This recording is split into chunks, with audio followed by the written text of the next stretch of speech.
트럼프가 또 말을 바꿨습니다. 일경원이 증발하고 7일 만이었습니다. 그날 세계 증시에서 사라진 돈은 6.6조 달러, 하나로 약 1경원이었습니다. 코로나 팬데믹 이후 최악의 폭락이었습니다. 그런데 불과 7일 뒤 트럼프 대통령은 중국을 제외한 전체 상호 관세를 90일간 유예한다고 발표합니다. 문제는 이것이 처음이 아니라는 점입니다. 관세만이 아닙니다. 이란 핵 협상, 우크라이나 종전, 연준 의장 해임, 정부 효율화까지 14개월간 반복된 번복의 전체 기록을 돈의 흐름을 따라가며 추적해 보겠습니다. 많은 분들이 같은 질문을 하셨습니다. 트럼프가 관세를 발표했다가 왜 불과 7일 만에 번복한 건가? 단순한 실수였을까요? 아니면 처음부터 의도가 있었던 걸까요? 그 7일의 기록을 처음부터 따라가 보겠습니다. 2025년 1월 20일 트럼프 대통령이 취임하던 바로 그날 첫 번째 관세 신호가 나왔습니다. 캐나다, 멕시코, 중국에 대한 관세 부과를 검토하라는 지시였습니다. 그리고 2월 1일 캐나다와 멕시코에는 25%, 중국에는 10%의 관세를 부과한다는 행정명령에 서명합니다. 그런데 이틀 뒤인 2월 3일, 멕시코는 한 개월 유예로 합의했고 캐나다도 함께 유예됐습니다. 3월 4일에는 다시 부과가 시행됐지만 3일 만인 3월 7일에 USMCA 무역협정을 준수하는 품목에 대해 무기한 면제가 선언됐습니다. 취임 2달도 안 돼 이미 번복이 2차례였습니다. 그리고 4월 2일이 왔습니다. 트럼프 대통령은 이날을 해방의 날이라고 불렀습니다. 57개국을 향해 개별 상호 관세를 한꺼번에 선포한 날입니다. 상호 관세란 상대 나라가 우리 물건에 매기는 세금만큼 우리도 그 나라 물건에 똑같이 매기는 세금을 말합니다. 한국은 25%, 베트남은 46%, 캄보디아는 49%였습니다. 중국은 기존 관세에 34%가 추가돼 사실상 54%에 달했습니다. 돈의 흐름을 따라가 보면 시장의 반응은 즉각적이었습니다. 4월 3일부터 5일까지 이틀 동안 미국에서만 6.6조 달러, 하나로 약 1경원이 증시에서 사라졌습니다. S&P 500은 4.8% 하락했고 다우지수는 하루 만에 1679포인트가 떨어졌습니다. 코로나 팬데믹 이후 최악의 폭락이었습니다. 7일 뒤인 4월 9일, 트럼프 대통령은 중국을 제외한 전체 국가에 대한 상호 관세를 90일간 유예한다고 전격 발표합니다. 보복하지 않는 나라에 유예를 준다는 이유였습니다. 그 즉시 나스닥은 12% 반등했습니다. 역사적인 반등폭이었습니다. 일경원이 사라진 시장에서 번복 한마디로 수십조 원이 하루 만에 돌아온 것입니다. 중국에 대해서는 반대 방향으로 움직였습니다. 4월 9일 125%로 폭등한 관세는 6월에 미중 합의로 30%까지 내려갔다가 10월에는 다시 100% 추가 관세 위협이 나왔고 결국 11월에 1년 연장 합의로 봉합됐습니다. 10%에서 시작해 125%까지 치솟았다가 다시 협상 테이블로 돌아오는 여정이었습니다. 한국의 사례는 더 복잡합니다. 4월 2일 25%로 시작한 관세는 4월 9일 유예로 10%가 됐습니다. 하반기 한미 무역 협상이 타결되면서 15%로 합의가 이루어졌습니다. 그런데 2026년 1월 26일 돌연 다시 25%로 인상이 발표됩니다. 한국 국회가 무역 합의를 입법화하지 않았다는 이유였습니다. 25%에서 10%, 15%, 25%, 4번의 변동이었습니다. 미래에셋증권의 분석에 따르면 이 과정에서 한국의 실효 관세율은 50배 급등했고 무역전쟁 최대 피해국이라는 평가까지 나왔습니다. 이야기는 여기서 끝나지 않습니다. 2026년 2월 20일 연방대법원이 2대3으로 위헌 판결을 내립니다. 트럼프가 관세를 부과하는 데 사용했던 IEEPA, 즉 대통령이 국가 비상사태를 선언하면 관세를 마음대로 올릴 수 있다는 법에 관세 권한이 없다는 판결이었습니다. 그런데 판결이 나온 바로 그날 트럼프 대통령은 무역법 122조라는 새로운 법적 근거를 들어 10%의 글로벌 관세를 즉시 부과했습니다. 위헌 판결을 받은 날 새로운 법적 근거로 같은 날 재부과한 것입니다. 이 흐름을 전체적으로 보면 하나의 패턴이 보입니다. 주가가 충분히 내려가면 번복하고 시장이 회복되면 다시 위협을 제기하는 구조입니다. 시장이 트럼프의 번복 스케줄을 결정하고 있었다고 해도 과언이 아니었습니다. 그런데 관세만이 아니었습니다. 정확히 같은 패턴이 전쟁터에서도 반복됐습니다. 우크라이나에서 트럼프가 한 약속부터 확인해 보겠습니다. 트럼프 대통령이 선거 유세 내내 반복한 약속이 하나 있었습니다. 내가 대통령이 되면 24시간 안에 전쟁을 끝내겠다. 우크라이나 전쟁을 두고 한 말이었습니다. 3년째 이어지는 전쟁을 하루 안에 끝내겠다는 공약이었습니다. 이 말은 유세 기간 내내 수십 차례 반복됐습니다. 지지자들은 환호했고 세계 언론은 받아 적었습니다. 2025년 1월 20일 취임식 날이었습니다. 트럼프 대통령이 선서를 마쳤습니다. 24시간이 지났습니다. 전쟁은 계속됐습니다. 48시간이 지났습니다. 전쟁은 계속됐습니다. 이틀이 되는 날 1월 22일 그는 방향을 바꿨습니다. 러시아에 추가 제재와 고율 관세를 부과하겠다는 성명이 나왔습니다. 24시간 종전 공약이 48시간도 되지 않아 제재 위협으로 교체됐습니다. 그러나 이것은 긴 타임라인의 시작에 불과했습니다. 2월 28일 젤렌스키 우크라이나 대통령이 백악관에 방문했습니다. 표면적으로는 히토류 협정 논의 자리였습니다. 그런데 회의실 안에서 고성이 오갔습니다. 트럼프 대통령이 먼저 몰아붙였습니다. 당신은 감사할 줄 모른다. 제3차 세계대전을 도박하고 있다. 벤스 부통령은 옆에서 젤렌스키를 향해 선전 투어라고 비판했습니다. 젤렌스키 대통령은 회의실을 나갔습니다. 공동 기자회견은 취소됐습니다. 카메라 앞에서 전 세계가 지켜보는 가운데 벌어진 일이었습니다. 그런데 불과 며칠 뒤였습니다. 트럼프 행정부는 히토류 협정 재추진에 나섰습니다. 격돌은 없던 일처럼 처리됐고 관계는 다시 봉합됐습니다. 돈의 흐름을 따라가 보면 이 번복에는 일관된 논리가 있었습니다. 우크라이나가 보유한 히토류와 자원 개발권이라는 경제적 이해관계가 갈등보다 더 컸습니다. 감정이 아닌 이익이 관계를 다시 이어붙였습니다. 백악관 충돌 장면은 극적이었지만 그 뒤에 있는 구조는 단순했습니다. 4월 19일 부활절 당일이었습니다. 트럼프 대통령이 중재한 30시간 휴전이 발효됐습니다. 2022년 러시아 침공 이후 최초의 공식 지상전 중단이었습니다. 세계 언론이 주목했고 종전의 실마리가 생겼다는 기대가 퍼졌습니다. 4월 23일이었습니다. 나흘 뒤였습니다. 트럼프 대통령이 최종 평화안을 제시했습니다. 최종이라는 단어를 직접 쓴 제안이었습니다. 그런데 바로 그날 러시아는 키이우에 대규모 미사일 공격을 감행했습니다. 민간인 13명이 사망했습니다. 최종 평화안이 제시된 당일 수도에 포탄이 떨어진 것입니다.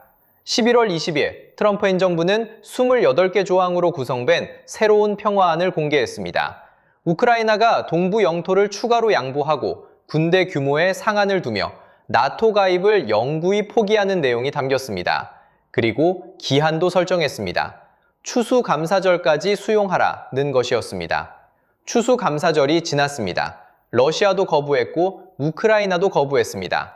12월 28일이었습니다. 트럼프 대통령이 말했습니다. 95% 해결됐다. 그 어느 때보다 가깝다. 이틀 뒤인 12월 29일, 이번에는 우크라이나의 15년 안보 보장 제안을 내놓았습니다. 어제는 95%가 해결됐다고 했고 이틀 뒤에는 새로운 협상 카드가 나온 것입니다. 그리고 지금 2026년 4월입니다. 취임한 지 14개월이 넘었습니다. 전쟁은 진행 중입니다. 이 타임라인을 한 걸음 물러서서 보면 하나의 반복 공식이 보입니다. 합의가 임박했다고 선언합니다. 한쪽이 거부합니다. 새로운 제안이 나옵니다. 그리고 다시 거의 다 왔다는 선언이 이어집니다.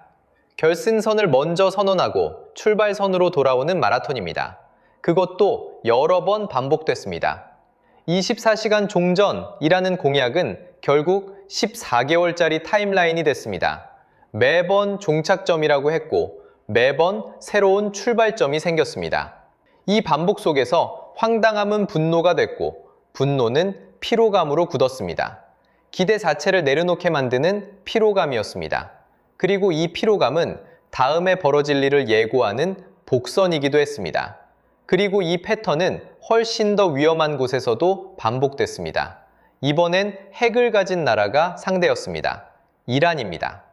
핵을 보유한 나라입니다. 중동 최대의 산유국 중 하나이고 호르무즈 해협을 끼고 있는 나라입니다. 세계 원유 수송량의 약 20%가 이 해협을 통과합니다. 그 이란을 상대로 트럼프 대통령은 관세와 우크라이나에서 보여준 것과 정확히 같은 방식을 반복했습니다. 2025년 3월 트럼프는 이란 최고 지도자 하메네이에게 친서를 보냈습니다. 내용은 간단했습니다. 핵 협상을 하자, 안 하면 군사적 결과가 있을 것이다. 협박과 대화 제안을 동시에 담은 편지였습니다. 이란은 즉각 반응하지 않았습니다. 그러자 트럼프는 최후 통첩을 발표했습니다. 48시간 안에 답하라는 통첩이었습니다. 48시간이 지났습니다. 최후 통첩은 연기됐습니다. 이후 같은 방식의 연기가 4차례 반복됐었습니다. 처음에 48시간은 2, 3주로 바뀌었고 그 기한도 다시 연장됐습니다. 그렇게 협상 테이블이 열렸습니다. 2025년 4월 12일 공식 핵 협상이 시작됐습니다. 60일 기한이 설정됐고 이후 5차례의 협상이 진행됐습니다. 외교가 작동하는 것처럼 보였습니다. 그러나 협상이 진행되는 바로 그 시간에 미국과 이스라엘은 군사 옵션을 준비하고 있었습니다. 2025년 6월 13일 협상이 아직 진행 중이던 시점에 이스라엘이 이란 핵시설을 공습했습니다. 포르도, 나탄즈, 이스파한, 이란 핵 프로그램의 핵심 시설들이 벙커버스터 공격을 받았습니다. 미국도 참전했습니다. 12일 전쟁이라 불리는 이 충돌은 6월 24일 휴전으로 끝났습니다. 대화 테이블이 열려있던 바로 그 순간에 전쟁이 시작된 것입니다. 돈의 흐름을 따라가 보면 이 구조가 더 선명하게 보입니다. 악수를 나누면서 다른 손에 주먹을 주는 방식이었습니다. 협상 대표들이 테이블에 앉아 있는 동안 전투기는 이미 출격 준비를 마치고 있었습니다. 대화 테이블이 곧 전쟁의 전조였던 셈입니다. 휴전 후 잠시 외교 국면으로 전환됐습니다. 그러나 2026년 1월 이란 내부에서 대규모 시위가 발생했습니다. 1979년 이슬람 혁명 이후 최대 규모라는 평가가 나왔습니다. 트럼프는 즉각 군사 위협을 제기했습니다. 2003년 이라크 전쟁 이후 최대 규모의 중동 병력 증강이 이루어졌습니다. 그리고 다시 협상이 시작됐습니다. 2026년 2월 중순 제네바에서 간접 핵 협상이 재개됐습니다. 2월 26일 세 번째 회담이 열렸습니다. 합의에 실패했습니다. 협상 결렬로부터 이틀 뒤인 2월 28일 대규모 공습이 개시됐습니다. 하메네이가 사망했습니다. 이란 측 사망자는 1,700명 이상이었고 미군 13명이 전사했습니다. 이것이 트럼프 이란 타임라인의 전체 구조입니다. 친서, 협상, 전쟁, 협상, 전쟁. 대화 테이블이 열릴수록 오히려 긴장이 고조됐습니다. 이러면 어떻게 믿느냐는 질문이 나올 수밖에 없는 순서였습니다. 전쟁이 한창 진행 중이던 시점에 트럼프는 국정연설에서 외교적 해결을 선호한다고 말했습니다. 이미 포탄이 떨어지고 있는 상황에서 나온 발언이었습니다. 이 충돌의 파장은 한국에도 직접 부착했습니다. 호르무즈 해협을 통과하는 유조선의 통행량이 70% 감소했습니다. 국제 유가는 WTI 기준 배럴당 114달러까지 치솟았습니다. 코로나 이후 최고 수준이었습니다. 유가가 오르면 환율이 움직이고, 환율이 움직이면 수입 물가가 오르고, 수입 물가가 오르면 소비자 물가가 따라갑니다. 코스피는 19% 하락했습니다. 중동에서 벌어진 전쟁의 여진이 우리 주식 계좌와 주유소 가격표에 동시에 나타났습니다. 그렇다면 이 모든 번복의 배경에는 무엇이 있는 걸까요? 연준을 보면 답의 일부가 보입니다. 파월 의장 해임 위협, 그것도 같은 날 번복한 기록이 있습니다. 2025년 4월 초 트럼프는 파월의 해임은 빠를수록 좋다고 공개 압박했습니다. 주가와 달러가 즉각 흔들렸습니다. 그러자 4월 22일 트럼프는 같은 날 파월 해임 의도는 전혀 없다고 번복했습니다. 3달 뒤인 7월 16일에도 같은 일이 반복됐습니다. 공화당 의원들에게 파월을 해임하겠다고 밝혔다가 몇 시간 뒤 해임 가능성은 극히 낮다고 물러섰습니다. 하루 안에 2번 말이 바뀐 겁니다. 돈의 흐름을 따라가 보면 이 패턴은 연준에서만 나타난 게 아닙니다. 도지, 정부 효유부를 기억하실 겁니다. 일론 머스크가 이끌었던 정부 지출 감축 기관입니다. 출범 당시 약속은 연간 최소 2조 달러 절감이었습니다. 이후 1조 달러로 낮아졌고 다시 1,500억 달러로 조정됐습니다. 그리고 실제 검증된 절감액은 14억 달러였습니다. 처음 약속의 1%도 되지 않습니다. 더 놀라운 것은 정부 지출이 오히려 6% 증가했다는 점입니다. 도지는 2025년 말 조용히 사라졌습니다. 이 모든 사례를 놓고 보면 번복에는 세 가지 구조가 있습니다. 첫째, 시장이 폭락하면 번복합니다. 4월 2일 관세 발표 이후 이틀간 세계 증시에서 6.6조 달러가 증발하자 7일 만에 90일 유예가 나왔습니다. 파월 해임 압박도 주가와 달러가 흔들리자 같은 날 철회됐습니다. 시장이 폭락하면 버튼을 누르는 구조입니다. 둘째, 상대가 굴복하지 않으면 새 카드를 꺼냅니다. 우크라이나 평화안이 거부되면 새로운 28개조 평화안이 나왔고 또 거부되면 수용기한이 붙었습니다. 협상 상대가 물러서지 않을 때 조건은 계속 바뀌었습니다. 셋째, 법적 제동이 걸리면 새 법적 근거를 찾습니다. 2026년 2월 20일 연방대법원이 IEEPA 관세의 위헌 결정을 내렸습니다. 6대 3으로 IEEPA에는 관세 권한이 없다는 판결이었습니다. 트럼프는 같은 날 무역법 122조를 근거로 새로운 10% 글로벌 관세를 즉시 부과했습니다. 법원이 막으면 다른 문을 찾는 방식입니다. 번복의 리모컨은 트럼프가 아니라 주가판에 있었습니다. 위협이 나오고 시장이 반응하고 반응의 크기에 따라 번복 여부가 결정됩니다. IMF는 이 관세 전쟁으로 세계 GDP가 0.8% 감소할 것으로 전망했습니다.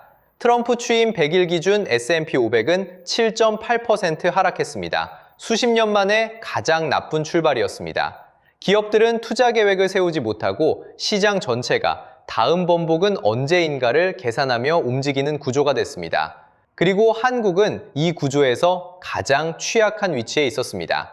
앞으로 어떻게 될 것인지 지금까지 확인한 패턴을 기준으로 짚어보겠습니다. 첫 번째는 관세입니다. 한국 관세는 현재 25%이고 대법원이 막자 새 법적 근거로 다시 부과한 상태입니다. 기업들은 투자 계획 자체를 세우지 못하고 있습니다. 불확실성이 정책보다 더 큰 피해를 주고 있습니다. 두 번째는 이란 전쟁입니다. 2026년 2월 28일 공습 개시 이후 전쟁은 현재도 진행 중입니다. 호르무즈 해협 봉쇄가 이어질 경우 유가와 환율의 추가 상승 압력은 피하기 어렵습니다. 한국은 원유 수입의 상당 부분을 이 해협에 의존합니다. 중동의 전쟁이 우리 주유소 가격판에 닿는 데 걸리는 시간은 그리 길지 않습니다. 세 번째는 우크라이나입니다. 24시간 종전 공약은 취임 14개월이 지난 지금도 실현되지 않았습니다. 시장은 이미 트럼프의 곧 해결된다는 발언을 할인하기 시작했습니다. 번복이 반복될수록 말의 무게는 가벼워지고 그 공백을 불확실성이 채웁니다. 네 번째는 연준입니다. 파월 의장의 임기는 2026년 5월에 만료됩니다. 후임으로 케빈 워시가 이미 지명됐습니다. 새 의장이 금리 정책을 어떤 방향으로 이끌 것인지, 트럼프의 압박이 어느 수준까지 작용할 것인지 시장은 아직 답을 모릅니다. 돈의 흐름을 따라가 보면 이 네 가지 변수가 동시에 한국을 향하고 있습니다. 관세는 수출 기업을 압박하고 이란 전쟁은 유가와 환율을 끌어올리며 연준의 불확실성은 외국인 자금 이탈을 자극합니다. 관세, 환율, 이란 전쟁이라는 3중 압박입니다. 그리고 여기에 하나가 더 추가됐습니다. 2026년 4월 1일 트럼프는 이란전에 동맹국들이 기지 사용을 거부하고 호르무즈 해협 지원도 하지 않은 것에 분노하며 나토 탈퇴를 강력 검토한다고 밝혔습니다. 탈퇴 확률은 20% 이상으로 급등했습니다. 법적으로는 상원 3분의 2 이상의 동의 없이 탈퇴가 불가능하지만 위협 자체가 동맹 구조에 균열을 만들고 있습니다. 문제는 그 번복이 오기 전까지 우리가 감내해야 하는 시간입니다. 그리고 14개월의 기록은 그 시간이 결코 짧지 않다는 것을 보여줍니다.